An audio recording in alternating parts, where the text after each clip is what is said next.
General King defied orders and surrendered over 70,000 American and Filipino troops to the Japanese.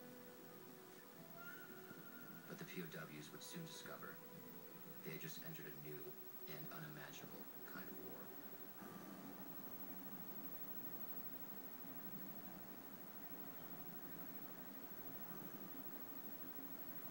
Right after the surrender, I got on my knees and I said, I'm too young to die. I told God in my prayer.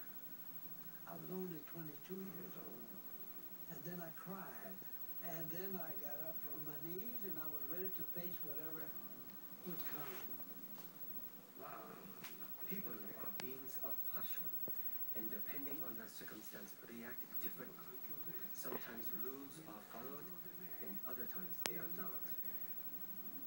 The first thing that I saw was that they were lighting us up and stripping us of our clothing.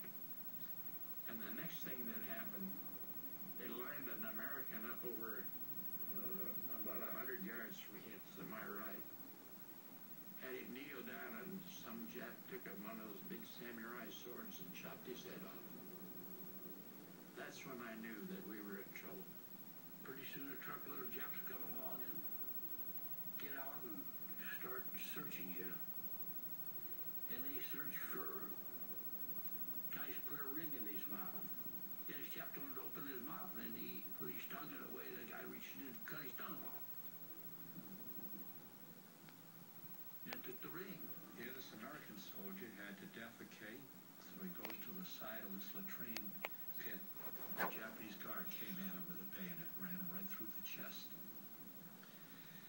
He tried to pull the bayonet out, didn't come out cleanly, so he reaches up with his foot, shoves the American off into the latrine pit where he disappeared. Now the Japanese guard standing leaning on his rifle laughing. That was my introduction to being a PW of the Japanese. It was a dishonor to become a POW. So naturally, the enemy POWs received horrible treatment. The Japanese had their own definition of prisoner of war. One very different from that of the West. The fate of thousands now lay in the hands of an unknown and unpredictable enemy. We never studied surrender. You see, we were the first mass group of Americans taken by an enemy in the history of the United States of America. There is no greater shame than of being a prisoner. This is a fact. The word for prisoner does not exist for a Japanese soldier. There is no other option than death if faced with becoming a prisoner. You are enemies of Japan forever. You are not prisoners of war. You're captives. We have no privileges. To them, we're nothing. The Japanese soldier himself was not treated as a human being, but as a tool of the emperor. In the Navy, we had our backsides beaten with a baseball bat and faces beaten. The Japanese soldiers and sailors were not treated with respect as human beings. So how could they be expected to respect the POWs or treat them differently? The Japanese military taught men that violence was the way to impress one's will. The enlisted men, in turn, vented their aggression against the POWs. The POWs were looked as the lowest form of life and could be dealt with as one pleased. The men quickly realized they were entering a new and harrowing existence as the infamous Bataan Death March began.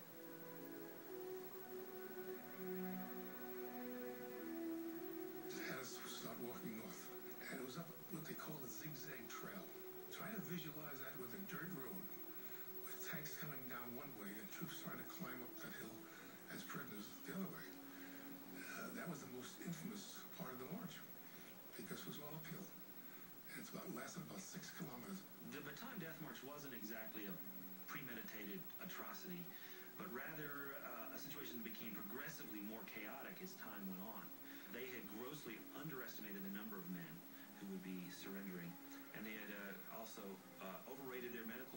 their physical condition, their ability to march. There was no room in war for kindness or compassion. We were at war. Even if there were ample supplies to share with POWs, it would be a difficult thing to do.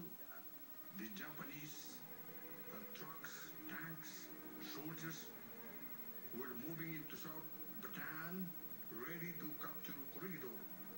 So we were walking on the left side of the road by groups of 100 or more. They didn't care whether the prisoners of war were on the street or not. I saw tanks running over prisoners of war that were we. And they got these machetes and things taking swipe at you.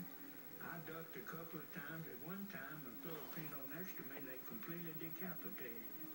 It was just a goddamn killing scene, all it was. Men became hungry. They hadn't eaten in several days. Men certainly became thirsty. They had no water provided to them. I tried to get some water. The Filipinos set these tubs out, and I looked around to see if there's any Jap, because they marched with us, you know. And to see if there's any Jap around, and I didn't see any, and I just stepped off the side of the road and stepped down my cup to get some water, and that son of a bitch hit me with a rifle butt right here on the back of my neck, knocked me flat on my face, and man, I come up spinning. I got back into the rank, and he let me go. The luck of the draw. As the march continued, survival instincts took over. In order to survive, you really had to look out after yourself. You had to help your fellow man. There's no, as much as you can. But we got to a point where we just could barely help ourselves. I mean, it's a question of survival mainly. Colonel wounded in both legs, couldn't walk. I turned around and became one of the volunteers to carry me. But we could never get anybody to relieve us. And when finally nighttime came, we put that man down because if they go any more with him, we'd have been dead too. So we had to leave him there, alongside the river. Andy Gill was always there, still there, I guess. After 60 miles through the steamy jungles of Bataan, the men had a brief respite at a train depot in San Fernando. But the horrifying ordeal was about to get worse. Then they started packing us these small gauge boxcars, hunted to a boxcar and closed the dadgum doors. And it was noon, about 110 outside. And look, you was panting for air. The guys were going nuts in that place. They were screaming. The guys were crapping everywhere. It was just a madhouse. And men died because of suffocation in that damn car. Those who survived the boxcars were forced to continue marching. The men searched desperately for inspiration as the will to live slipped away.